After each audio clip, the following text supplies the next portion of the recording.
விஜய் வந்து ராகினி தான் இதுக்கு காரணம்னு சொல்லி வெண்ணிலாவோட மாமா மூலியமா தெரிஞ்சுக்கிறாரு.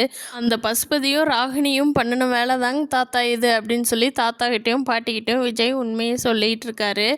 அப்போ தாத்தா சொல்கிறாங்க, ஒரு பொண்ணுவே இப்படி இன்னொரு பொண்ணோட வாழ்க்கை கிடைக்குன்னு நினைக்கலாமா விஜய்? அப்புறம் எப்படி அந்த பொண்ணோட வாழ்க்கையெல்லாம் நாளைக்கு நல்லாயிருக்கும்? அவளோட வாழ்க்கை பற்றி யோசிக்காமல் இப்படி பண்ணுறாளே, அவள் எவ்வளவு தான் பண்ணியிருந்தாலும் நம்ம அவளோட நல்லதுக்காகத்தான் அவளை இந்த வீட்டில் வச்சுருக்குறோம். நமக்கு அவளை இந்த வீட்டில் வச்சுருக்கணும்னு எந்த அவசியமும் இல்லை விஜய். ஆனால் பாரு அவள் என்ன பண்ணியிருக்கான்னு அப்படின்னு சொல்கிறாங்க தாத்தா விஜய்கிட்ட. அதுக்கு விஜய் சொல்கிறாங்க, தாத்தா ராகினி என்ன, அவங்க அப்பா பசுபதி என்ன, யாருமே என்னையும் காவேரியும் இந்த ஜென்மத்தில் பிரிக்க முடியாதுங்க தாத்தா.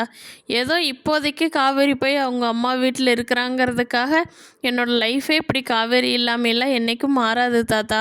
தாத்தா இந்த வெண்ணிலாவையும் அவங்க மாமாவையும் ஒரு நல்ல காரணமாக சொல்லி வெளியே அனுப்பி விட்டுட்டு என் காவேரி கூட்டிகிட்டு வந்து இந்த வீட்டில் வச்சு வாழணுங்க தாத்தா. அதைத்தான் நான் எதிர்பார்த்துட்ருக்கிறேன். இந்த காவேரி ராகினி இந்த பேரை கேட்டாலே எனக்கு கோபமாக வருதுங்க தாத்தா. சீக்கிரமாக அந்த வேலையை செய்கிறேன் அப்படின்னு சொல்கிறாரு விஜய்.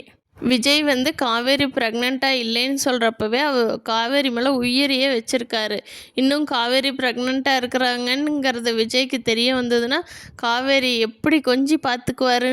இந்த விஷயத்தில் காவேரி வந்து விஜய்கிட்ட கண்டிப்பாக உண்மையை சொல்லியிருக்கலாம். நீங்களும் அப்படி நினச்சிங்கன்னா நம்ம சேனலை சப்ஸ்கிரைப் பண்ணிக்கோங்க. இனி அடுத்த வீடியோவில் சந்திப்போம். தேங்க்யூ.